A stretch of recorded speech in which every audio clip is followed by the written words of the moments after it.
Magnolia State Family Medicine, Health Center and Medical Spa, 1009B City Avenue North, Ripley, 587-8176.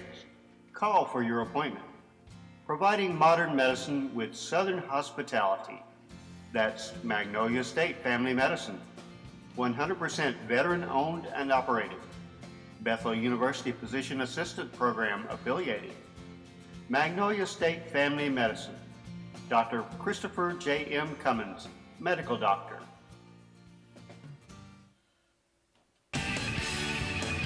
Fast, hot, and fresh. Open 24 hours just for you. Dodge's Store. Come be our guest. Dodge's Store, Ripley. We are 100% employee owned with friendly service and a fun atmosphere. High quality, low prices. We are Food Giant. Our deli serving breakfast, lunch, supper.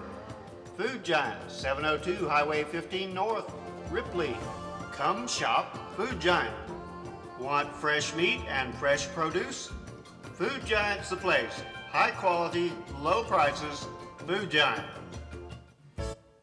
If you're sick and at home, we're there for you. Mid-South Medical Supply.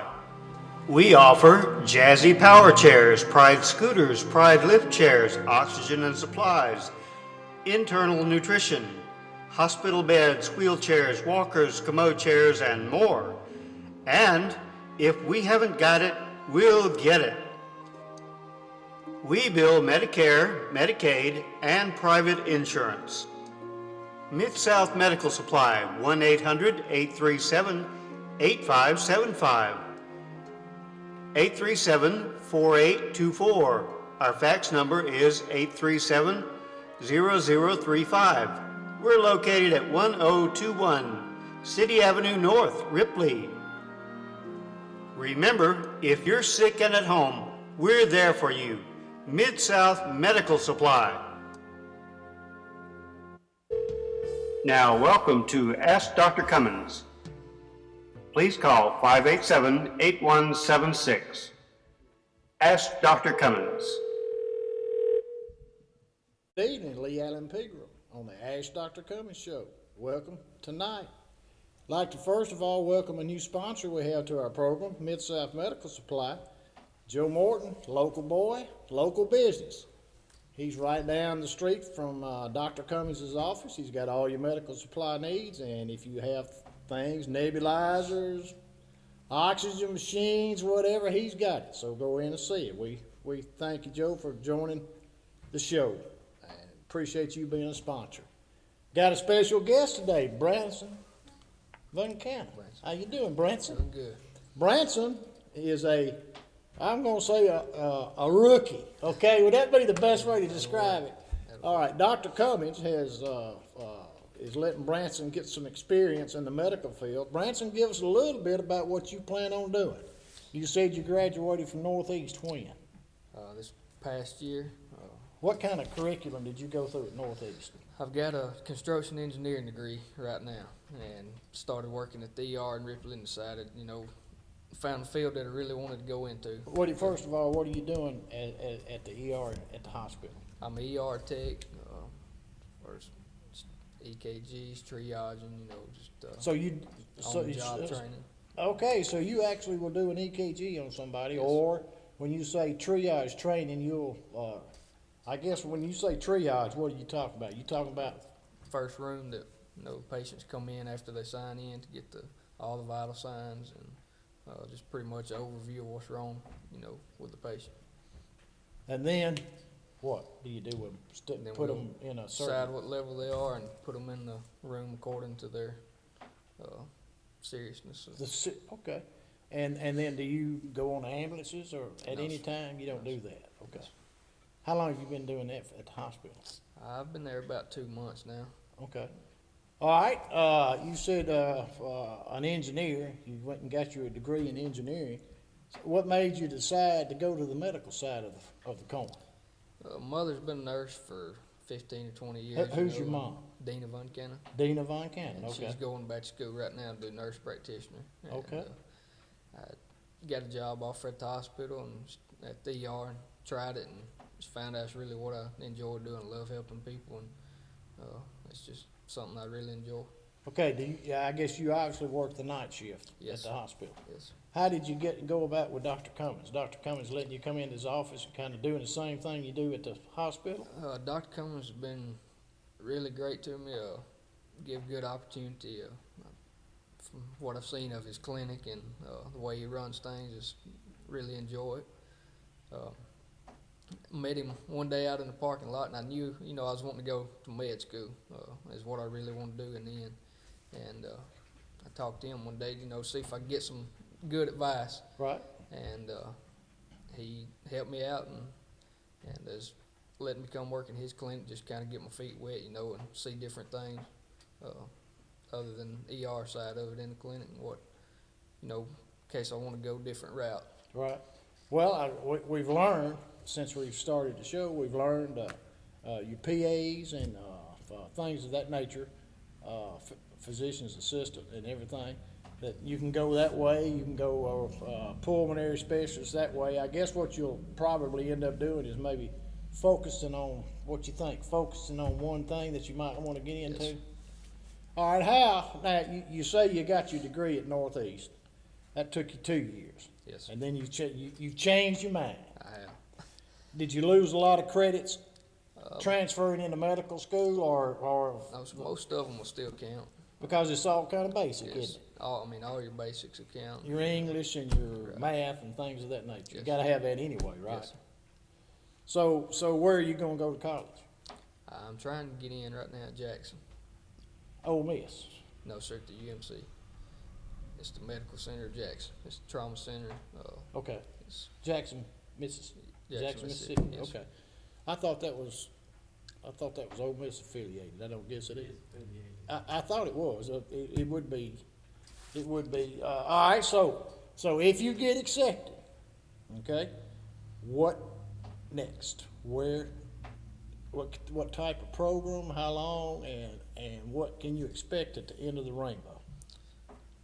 Medical schools generally 4 years, and then you got whatever you specialize in. And what I'm leaning toward right now, I'd really love to do is the ER physician. Either that or the internal medicine. I see a lot of doctors that do the internal medicine, which they can work with the families in the local clinics as well as they're qualified to work in the ER too. An internal medicine doctor is basically a general type doctor, right? Yes, sir. For adults, somewhat, Okay. Like seeing the family, and when I was growing up, you had Dr. Stone. He did it all. I mean, is that kind of Yes. just a general type? No. Don't zero in on lungs. Don't zero in on heart. Don't zero in, and that's 18 and above. So adults, okay, all right. So it'd be for adults, and you wouldn't have to do children. And of course, that's a specialty that I don't. What do they call them? Pediatrics. Okay, pediatrics. So you're looking at about another quote hardcore 7 years. Something like that, probably. That's an ambitious, very, very ambitious goal you got there. You told me that you were from Pine Grove. Give me a little bit, or give the audience a little bit about yourself and your family. Were you born and raised in Tippah County? I was born and raised in Tippah County. Father's Terry Von Cannon, mother Dina. Said. My dad preaches at Mount Olive Baptist Church. He was pastor there, and went 12 years at Pine Grove and graduated there, and then on to Northeast. Did you play sports at Pine I Grove? did play basketball and baseball both at Pine Grove. Okay, so if all goes as planned, would you plan on coming back to Tippah County and practice? Yes, sir. Okay, that's good. Definitely. Are you married yet? No, sir. That's a loaded question, isn't it?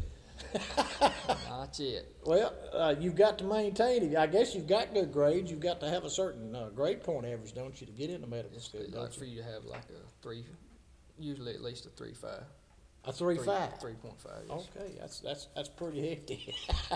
But I guess you can do it, can't you? Oh Gonna have to. Gonna have to. Well, we certainly, anything you like to add as far as duties, I guess you'll go into his office, Dr. Cummins' office, and maybe hang around with somebody like, some of his staff and go in and just observe. Right. And then if they feel like you can fit a need, they'll put you in there. Is that kind of what you're gonna be doing? Yes, sir. Just kind Okay. of shadow. You're a very goal-oriented person, Branson, and I'm gonna tell you what, I wish you luck. I appreciate it. You've had a change of mind, and you got a goal in mind, and you're gonna go forward with it. And I think everybody out there will be wanting to congratulate you, and son, I hope you make it. It's gonna be a long, hard road. It will be, but it'll be worth it in the end. I wasn't aware that that you had to go to Jackson. I thought you might could knock out some of that stuff at Ole Miss, but I guess you got to go to Jackson, don't you? Well, I mean, you could do some pre-med stuff at Ole Miss, but as far as med school, Jackson is the only one the state has. Right. Sit there. Well, of course, Dr. Cummins letting you come in like that, I'm sure that'll give you a little. You got to have so many letters of recommendation. Right, and- that'll and give you so a many boost. Free voluntary hours. Right. And I appreciate him letting me do that. Okay, so you'll be, quote, really not an employee, but a volunteer. Yes, sir.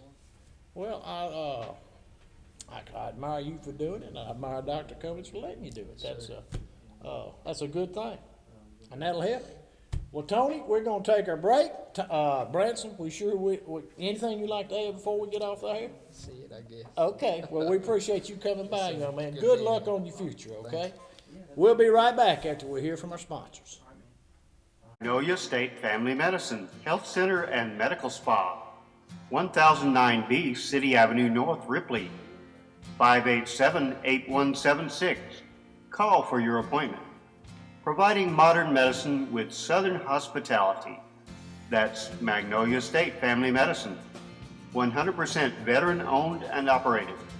Bethel University Physician Assistant Program affiliated.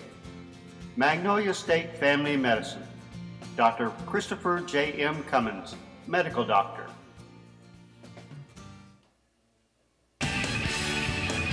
Fast, hot, and fresh. Open 24 hours just for you. Dodge's Store. Come be our guest.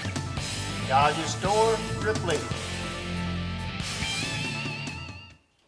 We are 100% employee owned with friendly service and a fun atmosphere. High quality, low prices. We are Food Giant. Our deli serving breakfast, lunch, supper. Food Giant, 702 Highway 15 North, Ripley. Come shop Food Giant. Want fresh meat and fresh produce? Food Giant's the place. High quality, low prices, Food Giant. If we're there for you, Mid-South Medical Supply. We offer Jazzy Power Chairs, Pride Scooters, Pride Lift Chairs, oxygen and supplies, internal nutrition, hospital beds, wheelchairs, walkers, commode chairs, and more. And if we haven't got it, we'll get it. We bill Medicare, Medicaid, and private insurance. Mid-South Medical Supply, 1-800-837-8575. 837-4824. Our fax number is 837-0035. We're located at 1021 City Avenue North, Ripley. Remember, if you're sick and at home, we're there for you. Mid-South Medical Supply. Now, welcome to Ask Dr. Cummins. Please call 587-8176. Ask Dr. Cummins. Good evening, Dr. Cummins. Good evening, Lee Allen. Branson, great idea. That's pretty good to let a young man like that have a dream, and you're helping him achieve it. Well, I think it's going to be nice, and he'll get his eye. It's better to go ahead and see what your future could look like than going there not knowing. And he'll he'll get your learn. feet wet, and we're glad he's interested. Well, and a young man like that, it makes you feel good. He's got a hard way to go because that's not an easy chore. 7 years. Yeah, Get them bootstraps ready and get them picked up. Line it up and get There you going. go. Got a good background with his mother. He's She got wants some to be- people to fall back on, talk to, and you know that's important. You need Well, people to talk to when you're trying to make those decisions about life and Sure do. where you're going. Everything going all right at the office? Going good, just busy. How's your Saturday business going? All that times 3. Good. We're blessed by that, and I really think, from what I'm hearing in the community, that it was long overdue that somebody be there in the community on Saturdays, and we are actually increasing staffing. We're looking for a lot of different types of employees. We're hiring a lot of new people. Retaining the staff that we have, we're just hiring more people. And if you're in the medical field or of it and have some interest, you should call and speak to my office manager if you're out there and interested. And if there's something that may be right for you, she can help you put you in the right pew for that. But we're certainly looking for good people that want to be engaged in, like Branson was talking about, taking care of patients, giving good customer service to people. And we welcome anybody. If you're interested, call the number there, 587-8176. I might need my eyes checked. But just call in there and see if we might have something. But like medical assistants, LPNs, licensed practical nurses, other advanced practice nurses, commonly called nurse practitioners around here, physician assistants, administrative assistants. We need all Yeah, you that. probably got it with your Saturday. That's probably increased your insurance, so you probably need somebody to get on that insurance. Oh yeah, we just just A lot of different things you could have. in this world, in the medical world, man, paperwork is just Dot your I's and incredible. cross your T's, and especially So- now, because doctor, especially all the flack y'all have to take to get things done. That's I right. understand that. But if you think about it, just give a call, and we'll try to put you in that right position. Let's jump into it. I got a question on the top of my head. Somebody asked me right before I came in here. Pink eye or a cold or something like that, and you start taking antibiotics. Now, you got to give antibiotics 24 to 48 hours to work, okay? Well, let's say you've done that with something like the pink eye or the cold or something. Are you still contagious taking antibiotics, or are you not? Well, I guess the old rule is, as long as you're not having a fever, as long as you're not febrile for 24 hours, if it's typically you're not contagious or not thought to be contagious, and everything else is good. Your vital signs are good. You're not spiking a fever. And for medical purposes, 101.5 is the magic number. So long as you're staying 101.5 or below, you're probably okay and not contagious. That being said, universal precautions, washing your hands, coughing into your sleeve or tissue that you can throw away, things like that are just good practices all the time. But that's the general thinking. And as far as pink eye goes, pink eye is most commonly due to a virus, and that dude can certainly be contagious, just like a bacterial version of it, but treatments differ a little bit. And I think that probably pretty much nips that one. Okay. Well, that was a question that it was kind of broad as it is. Right. Long. Yeah, another thing, though, about pink eye, if you start experiencing visual changes, not just itching or burning Right. or red eye or something, Then you better get some. you need to see an eye doctor or your family doctor, and they can get you into the right place. Because, enough said, vision's important. Vision is important. All right, a grandchild or grandchildren were put on Yaz, Y-A-Z, for acne. Is this a good treatment? I never heard of Yaz. Have you? Well, what Yaz is I've a never form heard of of birth control. Ooh. Okay. So there are times where you can use hormonal therapy to treat acne, in particularly if it is cyclical or comes every time you are having the period, the cycle of the period. Right. So obviously probably a female. I've not seen men or young people, young boys get treated that way with it.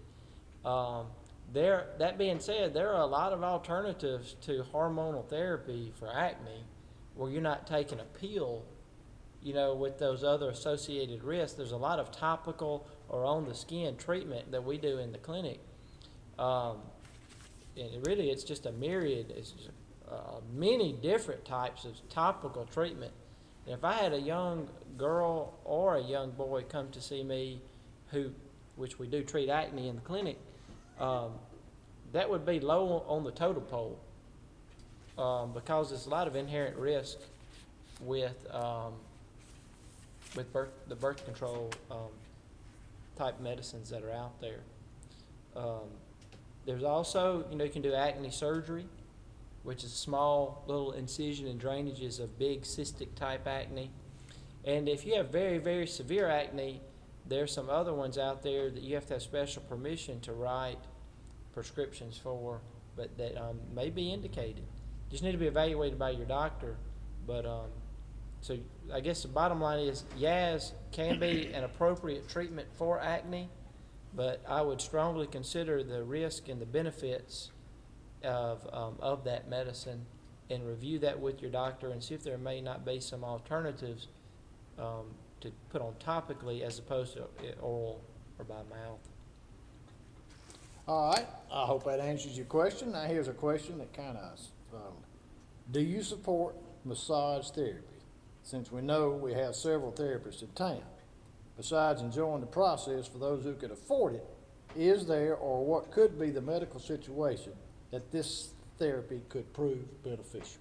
Yeah, I think there's some benefit to massage, and We've got one just next door, right? Yeah. And certainly it's a benefit, and even if it's just for the morale of the person, a person that feels better is going to heal better. Their immune system is going to work better. They've done plenty of studies that show if somebody is spiritually oriented and grounded, or has a positive outlook on life, has a good faith-based system for them, they heal better. Their hospital times are shortened. They do not get sick as often. So all that stuff can help.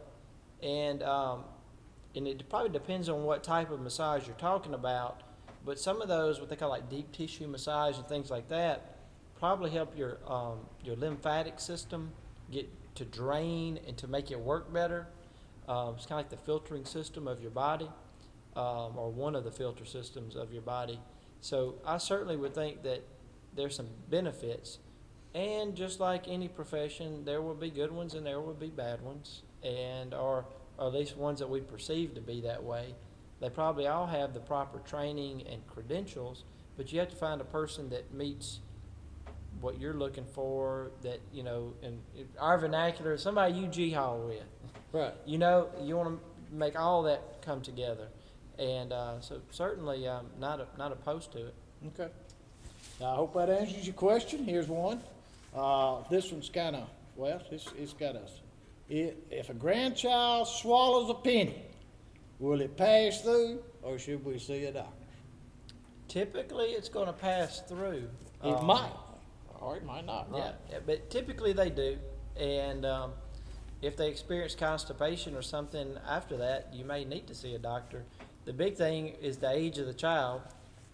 Usually, if they get that penny through their windpipe, if you will, it's probably going to come out the other end, because both would be big enough to do that. But there are rare defects of the digestive system that maybe the rear end exit is not as large as it should be, and that can be a problem. But it would scare me if I swallowed some money. I'll tell you, whether it just passed an or not. anecdote. When I was in residency one night, the ER doctor we were working with, he said, "Come take a look at this," and it was an X-ray. About a 5-year-old kid had swallowed about 9 AA batteries. Golly. And they had them batteries lined up in there. I had never seen that before. In his right digestive, so, right. So they were trying to let those pass. Good but gracious. but you start worrying about a lot of problems with those batteries and Wow. battery acid and stuff. Did you find out the final outcome? They all passed? They got them all out. I think they did have to go and pull some out, but so a Golly. penny is probably not as bad. Not as but, bad as a AA battery. you know, you may want to look through. Again, it depends on the age of the child, but older the child is, it's most likely going to pass. It's like almost passing a seed or something. All right, I've not heard of this next one. I've heard of acid reflux. It says, for the last 3 years, have noticed that when she takes a pill, it sticks and irritates her esophagus. Someone told her that it was concerning a term called GERD, G-E-R-D, and acid reflux. Can you explain what the difference is? Or what GERD is essentially acid reflux. GERD stands for gastro, or stomach, esophageal, the esophagus that leads to the stomach, reflux disease. That's GERD. GERD is what probably most people suffer from when they're having that acid taste in their mouth and whatnot. But you can also have the bacterial infection, most commonly Helicobacter pylori or H. pylori. A simple finger stick blood test can tell us whether you're positive for that. Now, if you've been positive for that in the past, sometimes that will remain positive even though don't have that infection anymore. But luckily, they've come out with a new test called a gas test or a breath test. You can actually test and see if that person still has it or not. So reflux, acid reflux, gastroesophageal reflux disease, for most practical use, is essentially the same thing. Okay. I hope that answers your question. That's GERD. That's the first time I've heard that. I knew what acid reflux was. When this lady sits a while and then stands up, she has to sit still for a few seconds before she moves. Feels like she might pass out, but after about 30 seconds, it goes away. What could possibly, in your opinion, might be the cause? This is when she first sits up. When she first sits up. She says when she sits a while, so she's sitting down. Right. And then all of a sudden she stands up, and she has to wait a few seconds before she moves because she feels like she might pass out. And then after a few seconds, she gets her bearings straight and then can go. I would like to know the age of the patient. Older That would help. lady. And sometimes, and that's what it sounds like. It's an older Sometimes lady. the older we are, it takes a little while longer for our cerebellum or our little brain back in the back to react to changes in position and to stay balanced that way. Now, also, if you're dehydrated, that can certainly be a problem. If you're dehydrated, you can lose your balance or take longer or not feel right getting things to adjust. Other things that can do it is medicines, and if she's older, she's probably on some medicines. And the odds of drug interactions, when you have over 5 medicines, we call that polypharmacy, interactions between those drugs increase, especially some blood pressure medicines, or I'm getting at, can really cause that to happen. And we call that becoming vasovagal. And that's a reflex that we have in our body. And sometimes we can get vasovagal, our blood pressure goes down, we get disoriented, our balance is lost.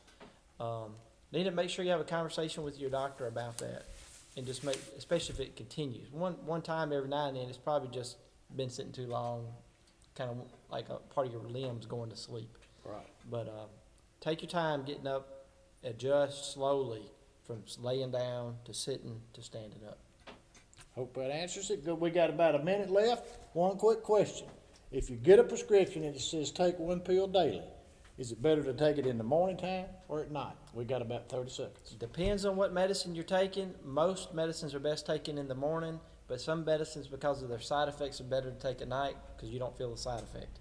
Right. But make sure you talk to your doctor about that, though, because there are a lot of different ones. But just take it as directed. Okay. So time. that is, I thought that might have been, but that is a good question. It is a very good question. We certainly have enjoyed our 30 minutes with you tonight. We hope you'll tune in next Thursday night at 6:30 on TV 19. Dr. Cummins, we appreciate it. We'll see you next week. Yes, sir. Hope you enjoyed it. Have a safe weekend. We'll see you next week.